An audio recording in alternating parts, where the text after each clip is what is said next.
Cricket only நேயர்களுக்கு வணக்கம். Ashes நடந்து முடிஞ்சிருக்குது. 4-1 அப்படின்னு சொல்லிட்டு ஆஸ்திரேலியா ஆஷஸை கைப்பற்றி இருக்கிறாங்க.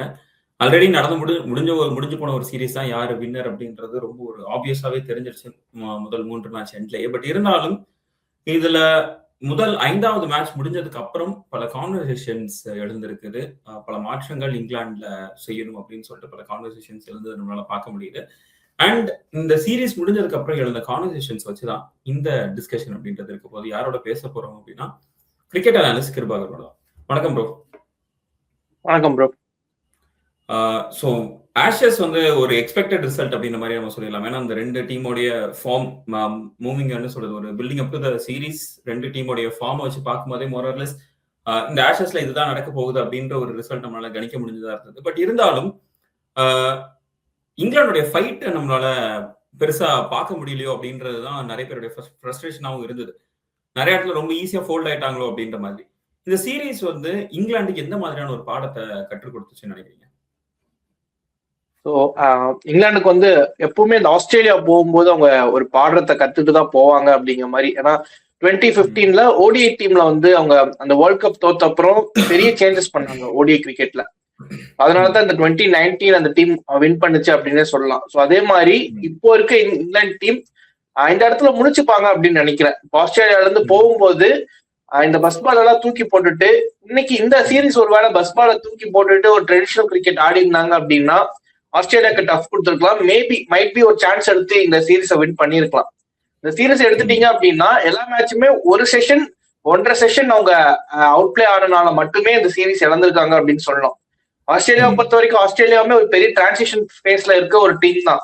ஹோம்லயுமே அவங்க இந்த இங்கிலாந்து டீமை டாமினேட் பண்ணும், பழைய ஆஸ்திரேலியன் டீம் இந்த இங்கிலாந்து டீமை பீட் பண்ணும் அப்படின்னா ஒரு பெரிய அப்பர் ஹேண்ட்ல டிஃபீட் பண்ணிருப்பாங்க. 5-0 ஒயிட் வாஷ் ஆயிருப்பாங்க. கம்ஃபர்டபுளான ஒரு வின் கிடைச்சிருக்கும் ஆஸ்திரேலியாவுக்கு. ஆஸ்திரேலியாவும் அந்த மாதிரியான ஒரு டீம் கிடையாது. ஒரு டிரான்சிஷன் ஃபேஸ்ல இருக்காங்க. சில பல இன்ஜுரிஸ், நிறைய புது பிளேயர்ஸ் தான் ஆடினாங்க இந்த சீரீஸ். சொல்ல போனா கம்பைன்டு எக்ஸ்பீரியன்ஸ் எடுத்து பார்த்துட்டோம்னா ஒரு சில பிளேயர்ஸ் மட்டும்தான் பெரிய மிச்சல் ஸ்டார்க், ஸ்டீவ் ஸ்மித் மாதிரியான பிளேயர்ஸ் மட்டும்தான் அவ்வளவு எக்ஸ்பீரியன்ஸான பிளேயர்ஸ். மற்ற பிளேயர்ஸ் எல்லாம் பார்த்துட்டீங்கன்னா ஒரு மேர்னஸ் லாபிஸ்டேன், டிராவிஸ் எல்லாம் ஒரு 4-5 இயர்ஸ், ஒரு 6 இயர்ஸ் அந்த கேப்ல வந்த பிளேயர்ஸ் தான். மற்றபடி மற்ற எல்லா பிளேயர்ஸுமே இப்ப புதுசா வந்த பிளேயர்ஸ் தான். ஸோ அப்படி இருக்கும்போது இங்கிலாந்து இதை ஈஸியா வின் பண்ணிருக்கலாம். இங்கிலாந்து ஒரு ட்ரெடிஷனல் ஃபார்ம்ல ஆடி இருந்தாங்க அப்படின்னா அது வந்து நீங்க சொன்ன மாதிரி ஆஸ்திரேலியால இருந்து போகும்போது அந்த மாதிரியான ஒரு சேஞ்சஸ் அவங்க எக்ஸ்பெக்ட் பண்ணலாம். இங்கிலாந்து கிரிக்கெட் இனி இந்த பஸ் பால் எல்லாம் வேண்டாம் அப்படின்ட்டு திரும்பவும் ஒரு பழைய ட்ரெடிஷனல் ஃபார்ம் ஆஃப் கிரிக்கெட்டுக்கு கொஞ்சம் கொஞ்சமா அடாப்ட் பண்ணிக்கிறதுக்கான முயற்சியா இது இருக்கும். இதெல்லாம் வேற ஏதாவது சில வழிகள் தேடுவாங்க. இந்த பஸ் பால்லயே ஒரு சில பிளேயர்ஸ் மட்டும் நல்லா பெர்ஃபெக்டா வச்சுக்கிட்டு இன்னும் ட்ரெடிஷனல் கிரிக்கெட் ஆடக்கூடிய சில பிளேயர்ஸ் இந்த மிக்ஸ்அப்ல கொண்டு வந்து ரெண்டையும் மெர்ஜ் பண்ணி அப்படி கூட ஆகிறதுக்கான வாய்ப்புகள் இருக்கு. பட் கண்டிப்பா இங்கிலாந்து கிரிக்கெட் டீம் டிஸ்கஸ் பண்ணுவாங்க. இங்கிலாந்து கிரிக்கெட் போர்டா இருக்கட்டும், பிரெண்டன் மெக்லம் எல்லாருமே ஒரு டிஸ்கஷன் வைப்பாங்க. டீம்ல சில பல சேஞ்சஸ், சில பல பிளேயர்ஸ் இன்க்ளூட் பண்றது, வேண்டான சில பிளேயர்ஸ் ஒமிட் பண்றது, இந்த மாதிரியான விஷயங்கள் 2015 அப்புறம் நடந்துச்சு. ஓடி ஸ்குவாட்லயே அவங்களுடைய பெரிய players James Anderson, Stuart Broad மாதிரியான பிளேயர்ஸ் ரிமூவ் பண்ணிட்டு அவங்கள ஒயிட் பால்ல இருந்து அவங்களை ரிமூவ் பண்ணிட்டு புது ஒயிட் பால் செட்டப்பே பண்ணாங்க. அதுக்கான ரிசல்ட் தான் நம்ம 2019லயும் அதுக்கு அடுத்த வந்து T20 வேர்ல்ட் கப்லயும் நம்ம பார்க்க முடிஞ்சுச்சு. ஸோ அந்த மாதிரியான ஒரு விஷயங்களுக்கான ஒரு எப்படி சொல்றது, இந்த 5th டெஸ்ட் முடிஞ்ச உடனே இது மாதிரியான டிஸ்கஷன்ஸ் இங்கிலாந்துல நடக்கிறதுக்கான வாய்ப்புகள் இருக்கு. ஓகே. அண்ட் நீங்க சொன்னீங்க ஒரு விஷயத்த சொன்னீங்க, பஸ் பால் வந்து இதோட கைவிடுறதுக்கான ஒரு முன்னேற்பாடுகள் இப்ப செய்யப்படும் அப்படின்ற மாதிரி. லெட்ஸ் இதுக்கப்புறம் ஒரு டிஸ்கஷன்ஸ் கொண்டு வரப்படும் அப்படின்ற மாதிரி. பட் நம்ம ஆஸ்திரேலியாவுடைய கேம் பார்த்துட்டோம் அப்படின்னா அவங்களுமே ஒரு அக்ரெசிவான ஒரு அப்ரோச் இருந்ததை பார்க்க முடியும். இந்த சீரீஸோட டாப் ரன் கெட்டர் டிராவல்ஸ் ஹெட்டரோட கேம் எல்லாம் பார்த்தோம் அப்படின்னா தொடர்ந்து அந்த அளவுக்கு ஒரு அக்ரெசிவான ஒரு கேம் தான் பார்த்தாரு. இன்க்ளூடிங் கடைசி இன்னிங்ஸ்ல கூட அவர் ஆடும்போதும் அவ்வளவு ஒரு குவிக் ஃபயரான ஒரு 150 எடுத்தது நம்மளால பார்க்க முடியுது கடைசி மேட்ச்ல கூட. இப்படி இருக்கையில பஸ் பால் தான் இங்க ஒரு ப்ராப்ளமா அப்படின்னு பார்ப்பாங்களா, இல்லைன்னா இந்த பஸ் பால் ஆடுறதுக்கான பிளேயர்ஸ் நம்ம கிட்ட இல்ல அப்படின்ற மாதிரி டீம் இங்கிலாந்து பார்ப்பாங்களா? ஸோ ஆக்சுவலா இது வந்து பஸ் பால்னு கட்டமைச்ச ஒரு ஸ்குவாடு தான். இந்த ஸ்குவாட்ல எல்லாருமே பஸ் பால் ஆடக்கூடிய ஒரு பிளேயர்ஸ் தான். T20 ஓடிஎஸ் ஆடக்கூடிய நிறைய பிளேயர்ஸ் தான் இந்த டெஸ்ட் டீம்லயும் இருக்காங்க. So traditional cricket, test cricket ஆடக்கூடிய பிளேயர்ஸ் எல்லாம் பார்த்துட்டீங்கன்னா இன்னும் இங்கிலாந்து கவுண்டில தான் ஆடிட்டு இருக்காங்க. இவங்க வந்து லோக்கல் டொமஸ்டிக்ல ஃபர்ஸ்ட் கிளாஸ் அண்ட் T20 லிஸ்டே T20 ஆடுற அதுல வந்து நல்லா அதிரடியா ஆடின பிளேயர்ஸை மட்டும்தான் எடுத்துட்டு வந்து கொஞ்சம் கொஞ்சமா டெவலப் பண்ணி ஒரு டெஸ்ட் டீம் மாதிரி ஆக்குனாங்க. ஜேக்கப் பத்தல் மாதிரியான பிளேயர்லாம் நீங்க பாத்துட்டீங்கன்னா லிஸ்டேல வந்து பெரிய நம்பர்ஸ் இருக்கும், அவருக்கு T20ல பெரிய நம்பர்ஸ் இருக்கும், ஃபர்ஸ்ட் கிளாஸ் கிரிக்கெட்ல இருக்கும், நம்பர்ஸ் ஓரளவுக்கு இருக்கும். அதை வந்து எப்படி சொல்றது, இந்த பஸ்பாலுக்கு தகுந்த மாதிரி அவங்க எடுத்துட்டு வந்துட்டாங்க பிளேயர்ஸை. நீங்க ட்ரெடிஷனலா டெஸ்ட் கிரிக்கெட் ஆடணும் அப்படின்னா இங்கிலாந்துல வந்து நிறைய ஃபர்ஸ்ட் கிளாஸ் கிரிக்கெட்டர்ஸ் இருக்காங்க ஸ்டில் சான்ஸுக்காக, அங்கிருந்து எடுத்துட்டு வந்திருக்கலாம். சோ பிளேயர்ஸ் இல்ல அப்படின்னு நம்ம சொல்ல முடியாது. பஸ்பாலுக்கு தகுந்த பிளேயர்ஸ் தான் எடுத்துட்டு வந்திருக்காங்க. அது பெர்ஃபெக்டா எக்ஸிக்யூட் பண்ணல அப்படிங்கிற மாதிரி தான் சொல்லணும். ஏன்னா இங்க ஆஸ்திரேலியால நீங்க டெஸ்ட் கிரிக்கெட் ஆடணும் அப்படின்னா நிறைய பால்ஸ் ஆடணும். நீங்க லூஸ் பால்ஸை வந்து பனிஷ் பண்ணி பஸ் பால் மாதிரி ஒரு எப்படி சொல்றது அதிரடியா அக்ரெசிவா ஆடுறது அப்படிங்கிறது வேற, எல்லா பாலுமே நான் அடிக்க போறேன் அப்படிங்கிறது வேற. இங்க வந்து லிட்டரலி எல்லா பிளேயர்ஸுமே நான் எல்லா பாலையுமே நான் அடிப்பேன், நான் வந்து எப்படி சொல்றது பவுலர்ஸ் செட்டில் ஆகவே விட மாட்டேன், ஒரு 100 பால்ஸ் பிடிச்சேன்னா நான் 100 ஸ்ட்ரைக் ரேட் இல்ல ஒரு 90 to 100 ஸ்ட்ரைக் ரேட்ல தான் ஆடுவேன் அப்படிங்கிற மாதிரியான ஒரு அப்ரோச் தான் எடுத்துட்டு வந்தாங்க. இது ஒரு 2 பிளேயர்ஸ் அப்படி ஆடினாங்கன்னா பரவாயில்ல, எல்லா பிளேயர்ஸுமே ஜோ ரூட்டை தவிர எல்லா பிளேயர்ஸுமே அந்த ஒரு அப்ரோச்ல இருக்கக்கூடிய ஒரு பிளேயர் தான். ஈவன் கேப்டன் பென் ஸ்டோக்ஸ் கூட அந்த மாதிரியான ஒரு நேச்சுரல் பிளேயர் தான். அவர் இந்த சீரீஸ்ல டீம் ஸ்ட்ரகிள் ஆகும் போது அவர் அந்த ஒரு விஷயத்த நேச்சுரல் திங்க வந்து கைவிட்டுட்டு அவர் வந்து டிபிக்கல் டெஸ்ட் கிரிக்கெட் ஆடினாரு. பட் எல்லா பிளேயர்ஸுமே அந்த ஒரு லெவல்ல ஒரு எப்படி சொல்றது ஒரு 80, 90, 100, 110 இந்த ஸ்ட்ரைக் ரேட்ல ஆடக்கூடிய ஒரு பிளேயர்ஸ் தான். சோ அப்படி இருக்கும்போது பிளேயர்ஸ் அந்த ஆடுறதுக்கு இல்ல அப்படின்னு சொல்ல முடியாது. பட் அதை வந்து எப்படி சொல்றது அந்த ஒரு வீக் லூப்பை வந்து அவங்க ஆஸ்திரேலியா பயன்படுத்திக்கிட்டாங்க அப்படிங்கிற மாதிரி நம்ம சொல்லிக்கலாம். அண்ட் இப்போ டிராவிஸ் ஹெட் ஆடின அந்த ஒரு கேமுக்கும் ஆர் ஈவன் 2-3 இன்னிங்ஸ்லாம் பார்த்தோம்னா மார்க்கஸ் லாபுஷேனே என்னன்னா அந்த அளவுக்கு ஒரு அக்ரெசிவான ஒரு ஸ்ட்ரைக் ரேட் வச்சிருந்தார், 100 கிட்ட ஸ்ட்ரைக் ரேட் வச்சிருந்தது பார்க்க முடியுது. அவர் ஓடிஐலேயே ரொம்ப ஒரு ஸ்லோவான ஒரு கேம் ஒரு பிளேயர் கூட. இந்த மாதிரி ஒரு அக்ரெசிவான இன்னிங்ஸை ஆஸ்திரேலியன்ஸ் அப்ரோச் பண்றதுக்கும் இங்கிலாந்து பிளேயர்ஸ் அப்ரோச் பண்றதுக்கும் என்ன டிஃபரன்ஸ் நீங்க பாக்குறீங்க இன் பர்டிகுலர்? ஆஸ்திரேலியா உங்களுக்கு வந்து ஹோம் சாயில் ஒரு விஷயம். இன்னொன்னு என்னன்னா இங்கிலாந்துடைய பஸ் பாலை சமாளிக்கணும்னா நம்மளும் பஸ் பால் ஆடணும் அப்படிங்கிற ஒரு மைண்ட் செட் ஃபர்ஸ்ட் கேம்லயே அவங்க வந்துட்டாங்க. ஃபர்ஸ்ட் கேம்ல இருந்தே அதை எடுத்துட்டு வந்தாங்க, அந்த மாதிரி தான் ஆடினாங்க. சோ இனி இப்ப அடுத்த டோர்னமெண்ட் அடுத்த ஒரு சம்மர்ல அவங்க இந்த மாதிரி ஆடுவாங்களா அப்படின்னு கேட்டீங்கன்னா கொஞ்சம் டவுட் தான். ஏன்னா இது வந்து இங்கிலாந்துக்காக அவங்க வச்சிருந்த டாக்டிக்ஸ் அப்படிங்கிற மாதிரி சொல்லலாம். மேபி இது நல்லா பெர்ஃபெக்டா ஆஸ்திரேலியாவுக்கு செட் ஆச்சு அப்படிங்கும் போது கேரி ஃபார்வர்ட் பண்ணி அடுத்த ஹோம் சீரீஸ்ல கூட இப்படி இந்த மாதிரி ஆடுறதுக்கான வாய்ப்புகள் இருக்கு. பட் இது முழுக்க முழுக்க இங்கிலாண்டை வந்து டேக் ஆன் பண்றதுக்கு வேண்டி இந்த சீரீஸ்ல கொண்டு வரப்பட்ட டாக்டிக்ஸ் மாதிரி தான் நான் பாக்குறேன். ஏன்னா நீங்க சொன்ன மாதிரி மேக்னஸ் லாபுஷேனா நான் இப்படி ஆடி எந்த ஒரு காலத்துலயும் பார்த்தது கிடையாது. ஈவன் அவர் ஓடிஐ கிரிக்கெட்டே வந்து ஸ்லோவா தான் ஆடுவாரு. அவர் அந்த ஒரு ஆங்கர் ரோல் அந்த மாதிரி தான் வச்சிருந்தாங்க ஓடிஐ செட்டப்லயும்.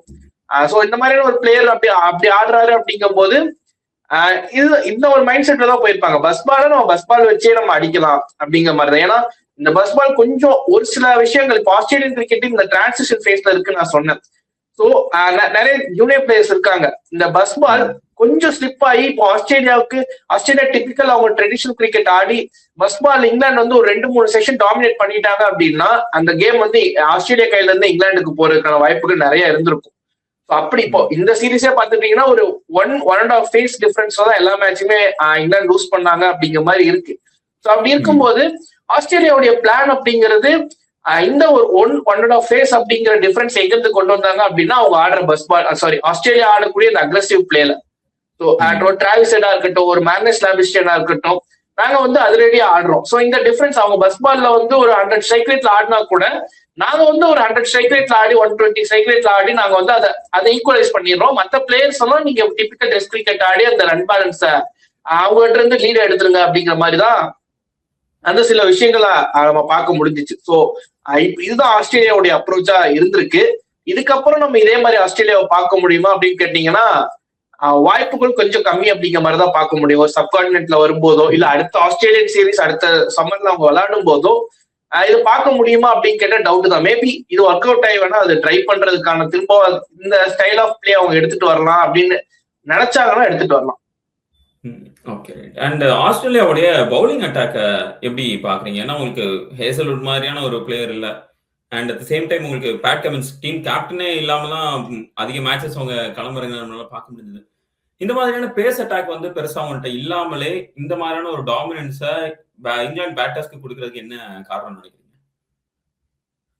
ஸோ ஆக்சுவலி இந்த பவுலிங் யூனிட்டை பார்த்து தான் இங்கிலாந்து கொஞ்சம் டாமினேட் பண்றதுக்கான வாய்ப்பு இருக்கு அப்படின்னு ப்ரெடிக்ட் பண்ணியிருந்தேன் ஃபர்ஸ்ட் ஆஷஸ் ஸ்டார்ட் ஆகிறதுக்கு முன்னாடி. பட் இந்த யூனிட்டை வச்சே எங்களால இந்த டீமை ஸ்டாப் பண்ண முடியும், அதுவும் அக்ரெசிவா ஆடக்கூடிய ஒரு டீமை ஸ்டாப் பண்ண முடியும் அப்படின்னு காட்டியிருக்காங்க. Main reason Mitchell Starc. அவர் வந்து ஒரு 37 இயர் ஓல்டு அப்படிங்கிற மாதிரி அவர் காட்டிக்கவே இல்லை. அப்போ எப்படி ஸ்டார்க் இருந்தாரோ ஒரு டெபியூல, அதே மாதிரி இப்பவும் டெலிவர் பண்ணிட்டு இருக்காரு. ஸோ அவருடைய ஃபிட்னஸ், அவருடைய அந்த எப்படி சொல்ற அந்த யூனிக்னஸ், அவர் வந்து எப்படி சொல்றதுன்னா இன்னுமே ஸ்டில் அந்த ஒரு ஃபிட்னஸ் மெயின்டைன் பண்ணிட்டு இருக்காரு. இன்னொரு 4 வருஷம் அடுத்த ஒரு ஆஷஸ் ஆஸ்திரேலியால வர வரைக்கும் ஆடுவா அப்படிங்கிற மாதிரியான ஒரு லெவலை மெயின்டைன் பண்ணிட்டு இருக்காரு. ஸோ அப்படிங்கும் போது அவர் வந்து முன்னாடி லீட் பண்ணாரு. ஒரு 2 சீனியர் பிளேயர்ஸ் அவரோட சேர்ந்து பல வருஷமா போல்ட் பண்ணிட்டு இருந்த பிளேயர்ஸ் ஹேசல்வுட் அண்ட் கமின்ஸ் இல்லாதப்போ அவரு வந்து நான் இந்த ஜூனியர் பிளேயர்ஸ் டீமுக்கு புதுசா வந்திருக்க பிளேயர்ஸ் நான் லீட் பண்றேன், நான் முன்னாடி நிக்கிறேன் அப்படிங்கிற மாதிரி நின்று அவர் எல்லாத்தையும் பார்த்துக்கிட்டாரு. அது போக போலன் இன் அண்ட் அவுட் இருந்தாரு. இந்த டீம்ல ஹேசல்வுட் அண்ட் பேட் கமின்ஸ் இருந்தனால பெரிய அளவுக்கு அவருக்கு சான்ஸ் கிடைக்காம இருந்துச்சு. ஒரு 4th ஃபாஸ்ட் பவுலரா தான் யூஸ் பண்ணிட்டு இருந்தாங்க. இந்த மாதிரி இன்ஜுரி டைம்ல வந்து உள்ள வந்துட்டு இருந்தாரு. ஸோ அவருமே வந்து அவருக்கு கிடைச்ச சான்ஸை பெர்ஃபெக்டா யூஸ் பண்ணிக்கிட்டாரு. இன்னொன்னு பிரெண்டன் டார்ஜெட் இந்த சீரீஸ் தான் டெபியூ. ஸோ அவருக்கு எப்படி போவோம் அப்படிங்கிற மாதிரி இருந்துச்சு. இந்த ஸ்டார்க் போலன் ஒரு சைடு போல் பண்ணிட்டு இருந்தப்போ இவர் வந்து ஒரு சைடு ஓகே அவங்களுக்கு சப்போர்ட்டிவா இருந்துட்டாரு. ஸோ இந்த யூனிட் எப்படி இருந்துச்சு அப்படின்னா ஸ்டார்க் நான் வந்து அட்டாக் பண்றேன் அப்படிங்கிற மாதிரி ஒரு மைண்ட் செட் இருந்துச்சு. இன்னொரு எண்ட்ல இருந்து போலன் பார்த்துக்கிட்டாரு. பிரெண்டன் டார்ஜெட் அவங்க 2 பேருக்கு சப்போர்ட்டிங் ஒரு ஹேண்டா இருந்தாரு.